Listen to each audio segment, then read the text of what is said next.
Dang it. Shane and Bill have the seat together, and what I'm going to do is go through the process that I used to mount the new seat, the racing seat, in place of the stock seat, which was completely different and unusable, not only practically, but also according to the rules that Champ Car has set out for seats. So if you come around here, we can see that I have a couple of 2x4s in place of the original seat tracks. And the purpose for this is that I'm using a Sparco universal seat track system. And now what that means is that it's not going to work with anything. What you're going to have to do is you're going to have to make it fit your particular application. And that's what we've done here. The first thing that we need to do is get the seat in the car just set on top of these 2x4s. And what I did then is to get a couple of people in position in the seat so that we could figure out a general position where that seat should be. And once that was determined, we then took measurements from the side of the rocker on the car to the side of the seat and the back of the seat relative to the rear channel. And we then installed 4 what I assumed at that time to be preliminary tabs just to get the seat in position and come up with some final scenario for mounting the seat. Once I determined that, then it was time to mount the seat on those temporary tabs.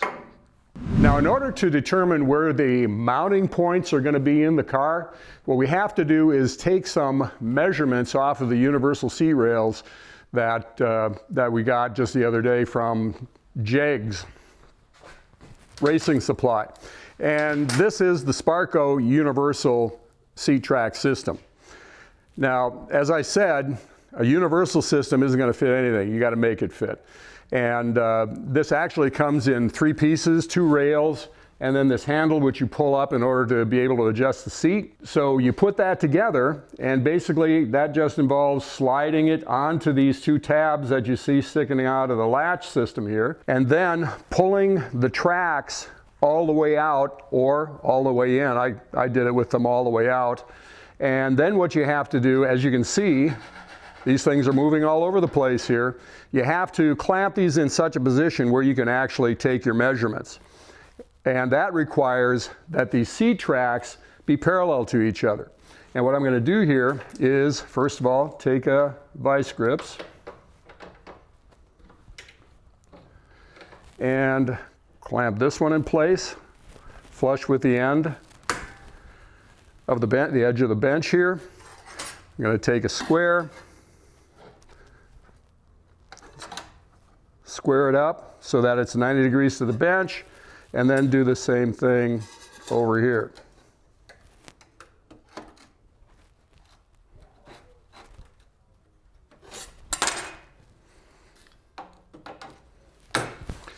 And recheck the first one because I think it moved a little bit. There we go. And if we want to make sure that we got it square, what we can do then is we can take measurements, 12 1/8, 12 1/8, 11 7/8, and perfect. Okay, what we can do then is we can take measurements on the holes, which is 13 5/8. And if we pull this up,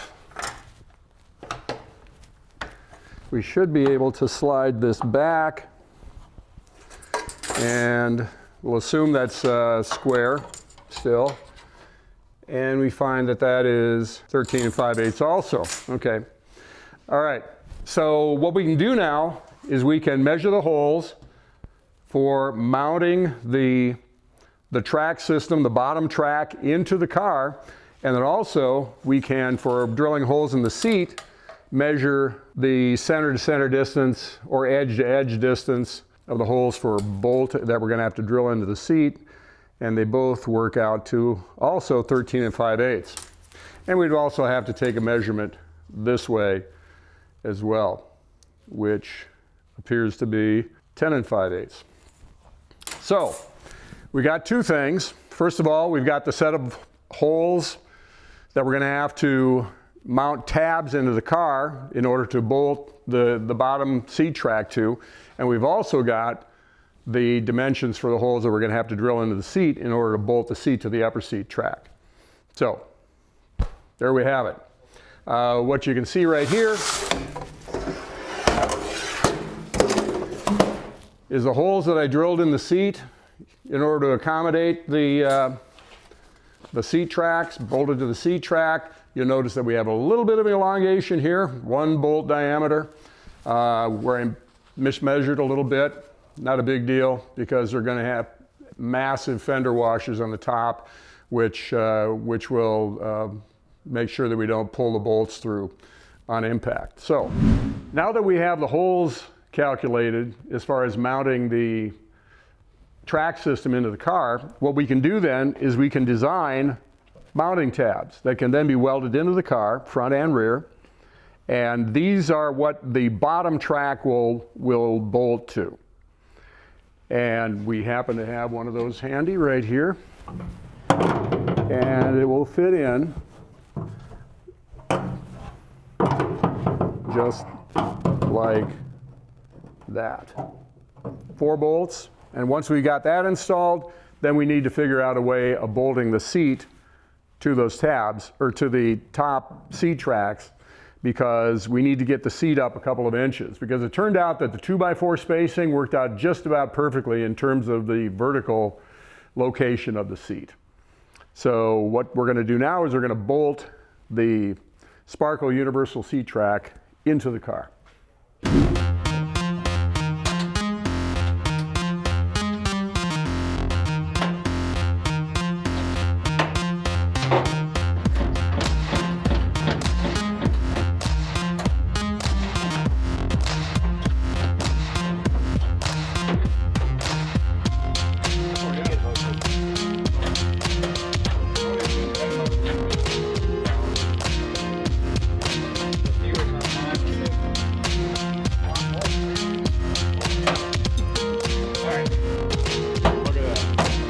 So we've got the seat tracks in, and you can see that we've got them all lined up nice and square here. You'll notice that the tabs are only tacked in.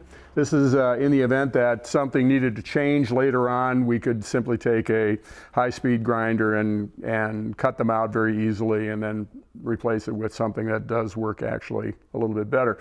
So what we need to do now is we need to take the seat, which we've already got the holes drilled in, and mount it to the tracks. Now, if you remember, I said that the thickness of a 2x4 was just about perfect for the vertical position of the seat.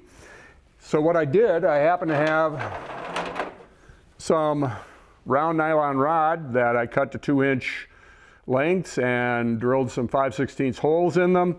And I'm going to use these, or I use them to temporarily space the seat up. Now remember, initially I wanted to just sort of mock this up and figure out a better mounting scenario later.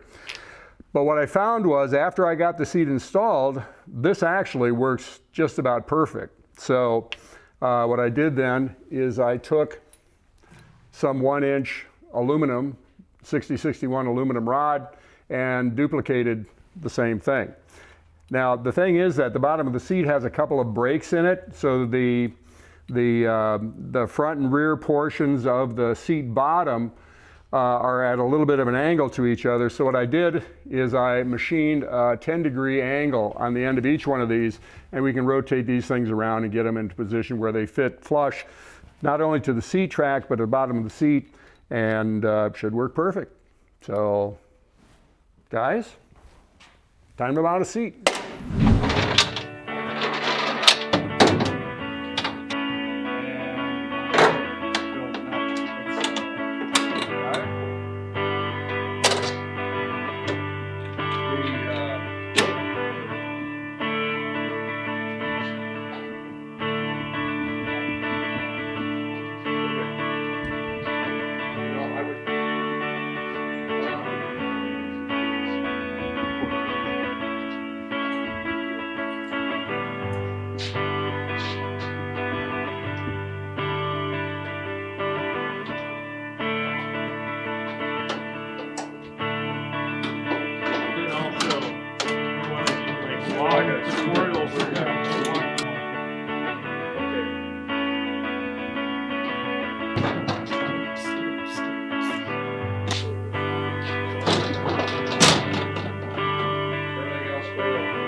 Hang it hard enough that it goes.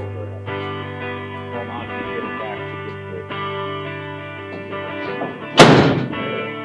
to get So we have the seat installed, and it works as it should, with one exception, and that would be that the bolts that we mounted the seat to the track with are just a little bit too long, and it ends up making contact with the heads of the bolts that you can see right back here that mount the seat track to the tab. And so it comes back and bang, it hits right there. It's close. If you hit it hard enough, it works fine. So what we're going to have to do is we're going to have to take the rear bolts out and shorten them 1/16 of an inch, and it'll work perfectly. Now, also, you'll notice that there's a fair amount of space in between the B-pillar here and the seat right here. And the reason for that is that we've got a roll cage, main hoop that'll be back here, and we've got side bars that protect the driver that are going to have to come through here. There's 2 of them. We're going to have X bars on the side to prevent intrusion of an impacting vehicle into the driver's seat. So that's why it's this far over. Now that creates a problem in the sense that the seat is not centered in the driver's position here. It's actually over to the right a bit, about 2 inches more than it would be normally. So what that means is we're going to take the steering wheel and we're going to slide it over 2 inches. Now, the reason for that is to center it with the driver, but a bigger reason is that in order to get the pedals in position here, we're going to have them right about here, which means that the bottom of the steering column actually has to move over a little bit. So, but at this point, oh, and also if we take a look here, you can see that our aluminum bushings right here are this temporary scenario that we're going to use to kind of mock everything up. This is going to work for the actual vehicle. So what I'm going to do is, at this point, weld up all the mounts right here, front and rear, and replace all of the grade 5 hardware with grade 8, which is what the spec is for Champ Car. And we got ourselves a race car. So it's kind of exciting. Once you get the seat in the car, that means it's a race car. So. What's that? I can't remember if the windshield was out last time I was here. Yeah, it was. Oh, wow, okay. What takes the seat? Or the chair? There it is. Telescopic steering is dynamite. That is really nice. Because everybody has different leg lengths. You know, the pedal box. So, I mean, you can move the seat in a different spot, right? But if you have really long legs, now the steering wheel far. So this is a really nice feature that. It would be nice if it was more. And the other thing is, that's 2 inches. By having it telescoped, it's almost like a tilt too, because you can bring it closer and it comes up higher, or away from you and it kind of goes down lower. But I like being right up on the wheel. Well, you're doing it for 2 hours. Yeah. I like it. This right now is plenty far forward, and I'm one of the shorter guys, so. How tall are you? 5'9". Bill, your turn. Got it. So it's only me that needs a chair. Okay, I got it.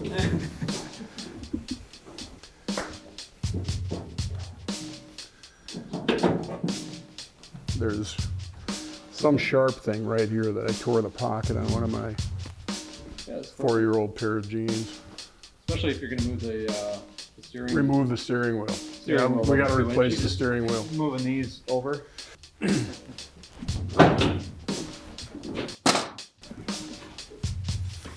All right, this should be good. Because that's what caused my pocket to catch last time. Go do some homework with the 24 hours Daytona. See, now this is perfect for me.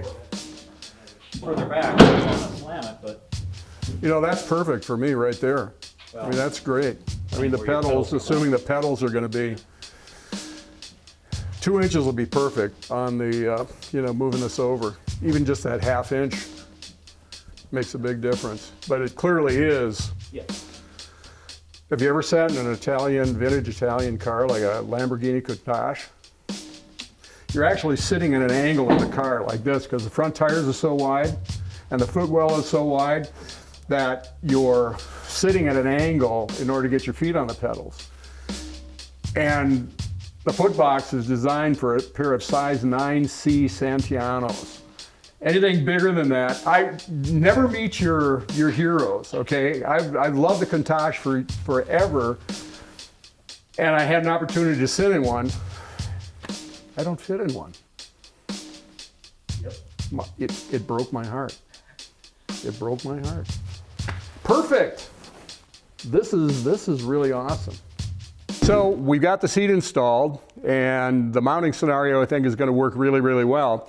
A word about the seat itself. It's a Kirky Intermediate Road Race actual racing seat. It is the 18.5-inch width, which is as wide as it comes, because some of us are kind of wide body types that require that. Everybody else is going to have to stuff foam in between them and the seat, but that's their problem. So now the issue here with Kirky and adjustable seat tracks is that in my conversation with Kirky, they never actually acknowledged the existence of seat tracks. They don't provide seat tracks for their seats. They're all about determining where the driver is going to be sitting, one driver, getting it in position, and then bolting it, welding it, or by whatever means solidly affixing the seat to the race car. So what I had to do is research seat tracks, came up with the Sparco Universal unit, and it's going to work very, very well, I think.